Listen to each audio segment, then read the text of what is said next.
दोस्तों इस वीडियो में हम लोग बात करने वाले हैं कि country code top level domain जो होता है वो इंटरनेशनल एसईओ या फॉरेन एसईओ के लिए कैसा है या किस तरह से अफेक्ट करता है। Country code top level domain international या फॉरेन एसईओ को किस तरह से अफेक्ट करता है।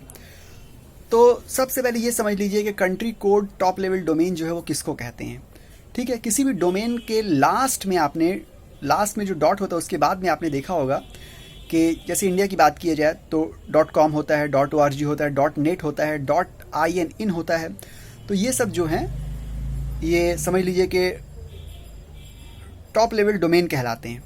Country code top level domain उसको कहते हैं जो कंट्री को रिप्रेजेंट करे। मान लीजिए कि .in जो है, इंडिया में .in है, ये country code top level domain है। पाकिस्तान में .pk है, इसी तरह से बांग्लादेश में .bd है, इसी तरह से कनाडा में .ca है, यूके में यूनाइटेड किंगडम में .uk है, अमेरिका में .us है, ठीक है, फ्रांस में .fr है, इटली में .it है। ठीक है, इस तरह से किसी भी डोमेन के नेम के लास्ट में जो दो लेटर्स होते हैं जो कि उस कंट्री को रिप्रेजेंट करते हैं, उसके नाम को रिप्रेजेंट करते हैं, उसको कहते हैं country code top level domain.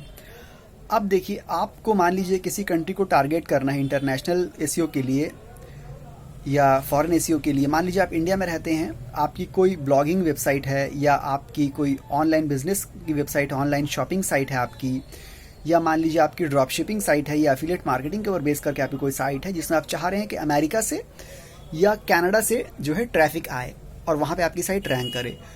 तो बेहतर ये है कि .com आप मत लीजिए, ठीक है, क्योंकि .com में रैंकिंग पोटेंशियल जो है वो किसी स्पेसिफिक कंट्री का ज़्यादा नहीं होता है, बल्कि इक्वली रैंकिंग पोटेंशियल होता है और country code top level domain से थोड़ा कम होता है। मिसाल के तौर पे आप ये समझ लीजिए कि अगर आपने .com डोमेन लिया मान लीजिए और आप उसके ऊपर टारगेट कर रहे हैं कनाडा को, और किसी ने .ca डोमेन ले लिया और वो भी टारगेट कर रहा है कनाडा को, तो जिसने .ca डोमेन लिया है उसकी टारगेटिंग जो है वो बहुत जल्दी पूरी हो जाएगी। कम टाइम में वो कनाडा को टारगेट कर लेगा और वहाँ पे रैंक करना शुरू हो जाएगा, सिर्फ इस वजह से क्योंकि उसने .ca लिया है और .ca जो है वो कनाडा का country code top level domain है।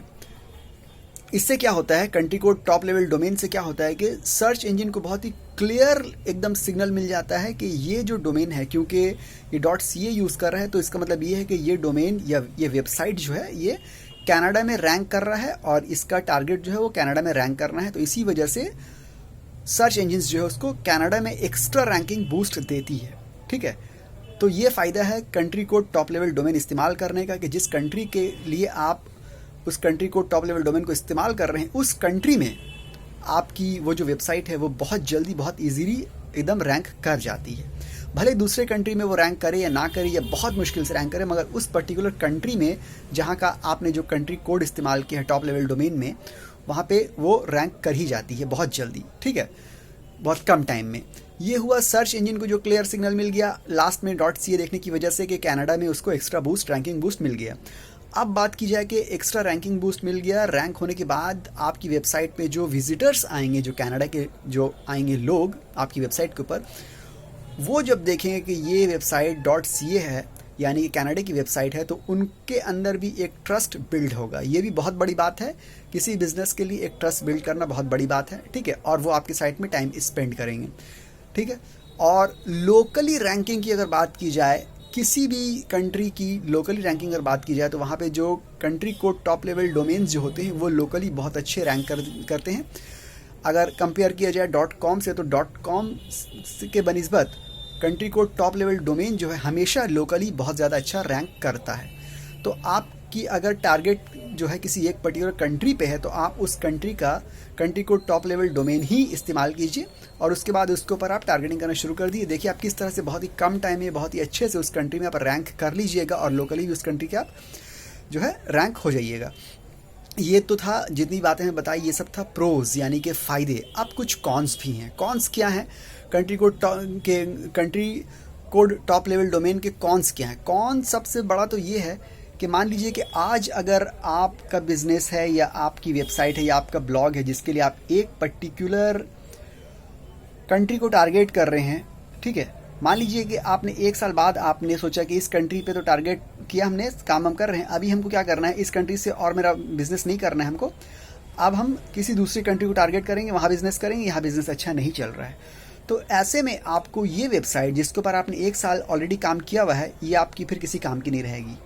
फिर आपको उस नई कंट्री के लिए नया जो है country code top level domain लेना पड़ेगा। मान लीजिए कनाडा की मिसाल दी थी, कनाडा में आप काम कर रहे हैं, अब मान लीजिए आपने 1-2 साल हो गए, आपने .ca वाली वेबसाइट चलाई कनाडा वाली, वहाँ पे रैंक करवाया आपने, अब आपको रियलाइज़ हुआ कि यहाँ पे बिज़नेस अच्छा तो नहीं मिल रहा है हमको, रैंक कर तो रही है मगर बिज़नेस अच्छा नहीं मिल रहा है, या बिज़नेस अच्छा चल भी रहा है, हमको फ्रांस में भी स्टार्ट कर देना है। तो आपने क्या किया, अब आपको क्या करना पड़ेगा, फ्रांस में स्टार्ट करने के लिए जो .ca वाली आपकी वेबसाइट जो चल रही है ऑलरेडी 1-2 साल से, इसी को आप सोचिएगा कि फ्रांस में भी हम टारगेट करवाएंगे, तो ये नहीं हो पाएगा, बहुत टाइम लगेगा, बहुत मुश्किल होगा। इसके ऊपर मेहनत करने से बेहतर है आपको फिर एक नया डोमेन लेना पड़ेगा, एक नई वेबसाइट बनाना पड़ेगी जो कि .fr होगी, यानी कि वो फ्रांस को टारगेट करेगी।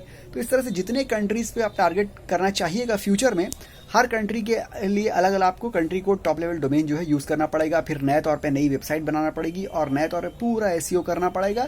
ये एक बहुत ही ज़्यादा क्या बोलते हैं उसको, टाइम कंज्यूमिंग काम है, और क्या बोलते हैं उसको, टाइम कंज्यूमिंग के साथ साथ आपका इसमें बहुत ज़्यादा एक्सपेंस भी लगेगा, और मतलब समझ लीजिए एक तरह से बहुत ज़्यादा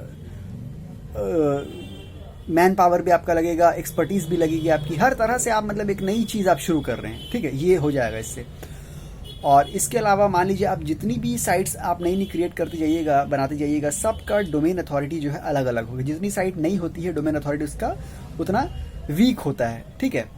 तो मतलब ये नहीं कि आप मान लीजिए .ca वाली साइट चला रहे हैं मान लीजिए 5 साल से, तो आपने एक नई साइट बनाई अगर .fr, तो वो बिल्कुल नहीं रहेगी आपकी ये सर्च इंजन की नज़र में।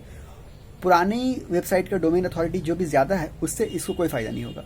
हाँ, अगर यही आपने .com लिया होता तो .com में क्या, एक कंट्री पर आप टारगेट कर रहे हैं, अगर 5 साल पुरानी वेबसाइट आपकी है तो उसकी डोमेन DA जो है, डोमेन अथॉरिटी जो है वो बड़ी हुई ऑलरेडी, क्योंकि 5 साल से आप उस कंट्री में उस वेबसाइट में काम कर रहे हैं। तो उसी वेबसाइट को अगर आप फ्रांस में या इटली में या कहीं भी और रैंक करवाना चाहिए तो वो आसानी से रैंक हो जाएगी, क्योंकि ऑलरेडी उसकी डोमेन अथॉरिटी बहुत ज़्यादा बढ़ चुकी है, क्योंकि वो 1-1.5 साल 2 साल से आप ऑलरेडी उसके ऊपर काम कर रहे हैं, ठीक है। तो ये, और उसमें ये फ़ायदा है इसमें .com लेने से, और .com लेने से ये भी है कि एक ही वेबसाइट पे आपका जो है काम चल जाएगा, जिस कंट्री में आप रैंक करवाना चाहे आप करवाते रहिए। फ्यूचर में एक कंट्री में नहीं हो रहा है दूसरे में स्टार्ट कर दीजिए, नहीं हो रहा है तीसरे में स्टार्ट कर दीजिए, आपकी सेम वही वेबसाइट रहेगी, एसईओ सब इंटरनली वही रहेगा, कुछ चेंज करना होगा आपको और आप काम उसमें करते जाइए, ठीक है। तो ये समझ लीजिए कुछ प्रोज थे और कुछ कॉन्स थे country code top level domain इस्तेमाल करने के। अब आप खुद से सोचिए कि आपको क्या करना है क्या नहीं करना है, ये आपसे बेहतर कोई नहीं जानता है, ठीक है। अगर ये वीडियो सही लगी हो तो प्लीज़ लाइक कर दीजिएगा। मिलते हैं अगले वीडियो में, तब तक के लिए गुड बाय।